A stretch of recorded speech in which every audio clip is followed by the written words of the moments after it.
മുൻ മുഖ്യമന്ത്രി വെടിയേറ്റ സാഹചര്യത്തിൽ നാടെങ്ങും അക്രമങ്ങളും കലാപങ്ങളും വർദ്ധിച്ചു വരികയാണ്. ഇന്ന് കൊച്ചിയിലും തിരുവനന്തപുരത്തുമൊക്കെ പ്രൈവറ്റ് ബസ്സുകളും മറ്റു ചില പ്രൈവറ്റ് വാഹനങ്ങളും കത്തിയ നിലയിൽ പലയിടത്തു നിന്നും കിട്ടി. വിദ്യാഭ്യാസ സ്ഥാപനങ്ങളും സർക്കാർ സ്ഥാപനങ്ങളും ഇന്നും അടഞ്ഞു തന്നെ കിടക്കുകയാണ്. പലയിടങ്ങളിലും അനിഷ്ട സംഭവങ്ങൾ റിപ്പോർട്ട് ചെയ്തിട്ടുണ്ട്. ഈ സാഹചര്യത്തിൽ മുൻ മുഖ്യമന്ത്രിയുടെ ആരോഗ്യനില ഇപ്പോഴും ഗുരുതരമായി തുടരുകയാണ്. എങ്കിലും ആരോഗ്യനില വീണ്ടെടുക്കാനാകുമെന്നാണ് ഹോസ്പിറ്റലിൽ നിന്നും അറിയാൻ കഴിഞ്ഞിട്ടുള്ളത്. നിങ്ങൾക്ക് വേണ്ടി ന്യൂസ് വായിക്കുന്നത് ഉമ. എല്ലാത്തിനും നമ്മളെ കാരണം പറഞ്ഞ് എല്ലാ പത്രത്തിലും വാർത്ത വന്നിരിക്കുക. ജനങ്ങൾക്ക് നമ്മുടെ മേലെ നല്ലൊരു ഇംപ്രഷൻ വന്ന സമയത്ത് ആരോഗ്യം പണിഞ്ഞു കണ്ടില്ലേ? ഇനി ജനങ്ങളെ എന്നെ ഫേസ് ചെയ്യുന്നത്. അത് വിടറാ.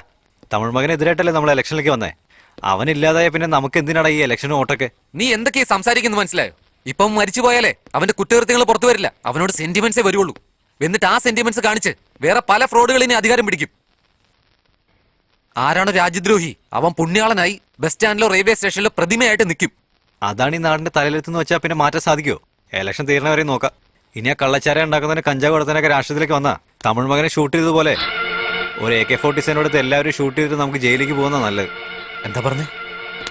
തമിഴ് മകനെ വെടിവെച്ച് പോലെയാ? പറയടാ, നീ ഇപ്പൊ എന്താ പറഞ്ഞത്? പറടാ, അവനെ നീയാണ് വെടിവെച്ച്.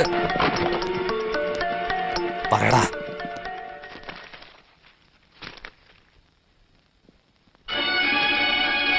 എന്തെങ്കിലും ഒന്ന് പറയടാ.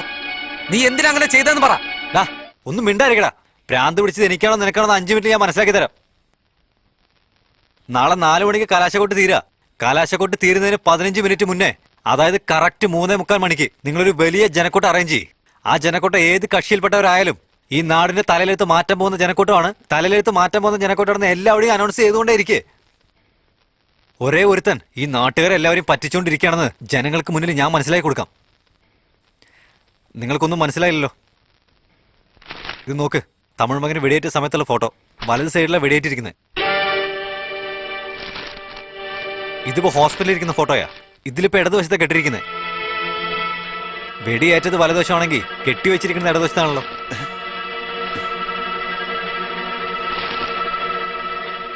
അപ്പൊ അയാൾക്ക് വെടിയേറ്റതും ഹോസ്പിറ്റലായതൊക്കെ എന്താ? അത് തന്നെയാണ് രാജതന്ത്രം. നമ്മൾ ജനങ്ങളുടെ അടുത്ത് സെന്റിമെന്റ്സ് ഇറക്കണം. അതുകൊണ്ടല്ലേ ഞാൻ ആളെ വിട്ട് എന്നെ തന്നെ വെടിവെപ്പിച്ചത്. അപ്പൊ ആളുകളുടെ മുമ്പിൽ സഹതാപം ഉണ്ടാകും. ഇപ്പൊ കണ്ടോ, ആളുകളുടെ മുമ്പിൽ കാറിക്കൂവണ്ട, കയ്യും കാലും പിടിച്ച് വോട്ട് തന്നണ്ട, സുന്ദരമായിട്ട് ജയിക്കാമല്ലോ. ഡോക്ടറെ, ഇതുകൊണ്ട് നിങ്ങൾക്ക് പല ഗുണങ്ങളും ഉണ്ടാകും. അത് കണ്ടോ, ഏതോ ഒരുത്തൻ വീഡിയോ എടുക്കുന്നുണ്ട്, നോക്ക്.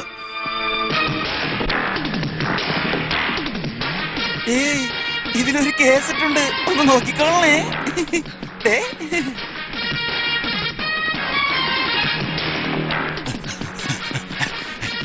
ഇതിൽ കേസ് ഒന്നുമില്ലല്ലോ. രണ്ടുപേരും നേഴ്സ് സ്റ്റേഷനിൽ വന്നില്ലേ? അവരെങ്ങോട്ടാ പോയത്?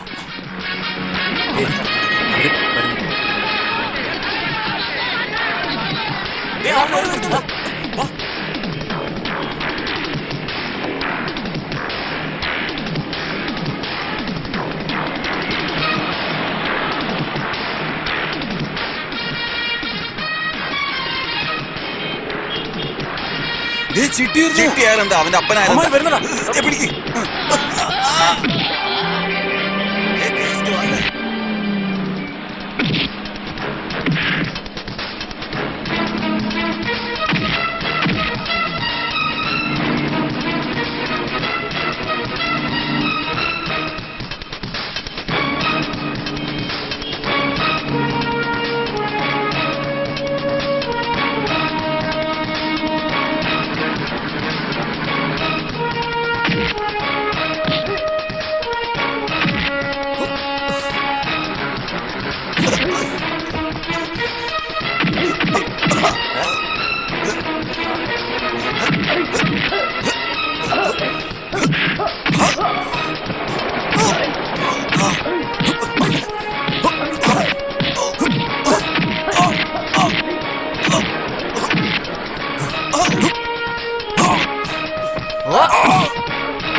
ഒരു പ്രധാന അറിയിപ്പ്.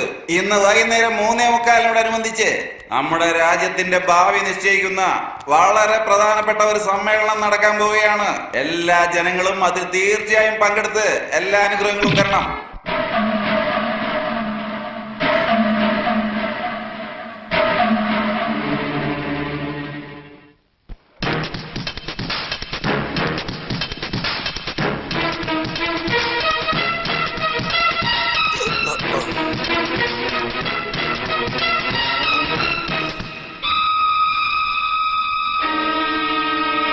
Come on,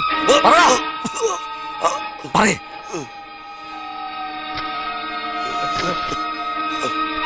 സാറേ, അവൻ എല്ലാ സത്യങ്ങളും പറയാൻ പോവാ. എന്നവനെ കൊന്നുകളാ.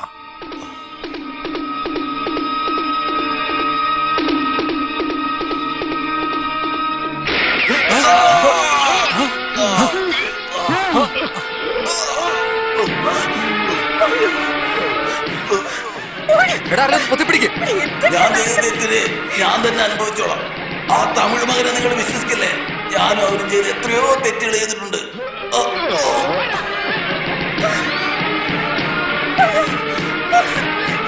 കോളേജ് സ്റ്റുഡന്റിനെ കൊന്നത് അവൻ പറഞ്ഞിട്ടാ.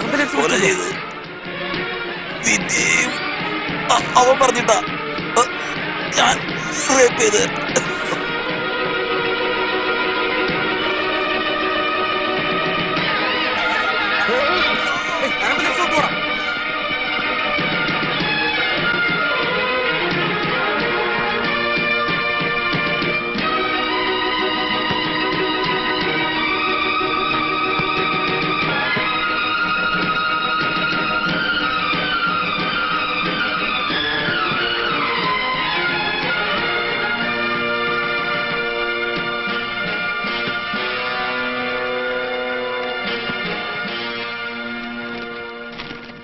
സംസ്ഥാനത്ത് നടന്ന നിയോജക മണ്ഡല ഇലക്ഷന്റെ റിസൾട്ട് ഇപ്പോൾ പുറത്തു വന്നിരിക്കുകയാണ്.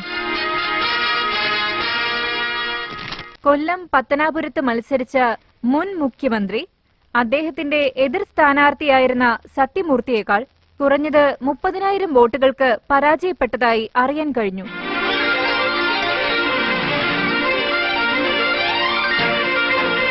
തിരുവനന്തപുരം ആറ്റിങ്ങലിൽ നിന്നും മത്സരിച്ച യുവ സ്ഥാനാർത്ഥി സുഭാഷും പത്തനംതിട്ടയിൽ നിന്നും മത്സരിച്ച യുവ സ്ഥാനാർത്ഥി വിശ്വവും ആലപ്പുഴയിൽ നിന്നും യുവ സ്ഥാനാർത്ഥി പാണ്ഡ്യനും തെരഞ്ഞെടുക്കപ്പെട്ടിരിക്കുകയാണ്.